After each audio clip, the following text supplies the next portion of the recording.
ज्या बापानं बोटाला धरून चालायला शिकवलं, त्याच्या शेवटच्या प्रवासात 2 पावलं चालणं सुद्धा ज्या लेकरांना जमलं नाही, वडिलांचा अंत्यविधी ज्यांनी व्हिडिओ कॉलवर पाहिला, इतकंच नाही, त्यांच्या अस्थी घ्यायला सुद्धा मुली गेल्या नाही.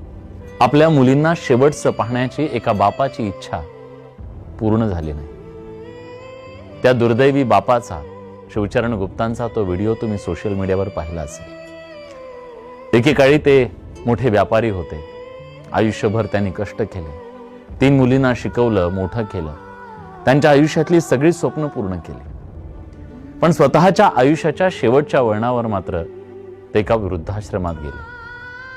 तिथंच त्यांनी अखेरचा श्वास घेतला. जवळ कोणीच नव्हतं. बाप गेल्याचं मुलींना सांगितलं, पण त्या आल्या नाही. 5100 रुपये पाठवतो, अंत्यसंस्कार करून घ्या म्हणून सांगितलं. ज्या बापानं लेकरांसाठी, शिक्षणासाठी, आजारपणासाठी, आनंदासाठी, भविष्यासाठी आयुष्यभर किती खस्ता खाल्ल्या असतील, आयुष्यभर किती त्याग केला असेल, त्याला निरोप देण्यासाठी वेळ नाही.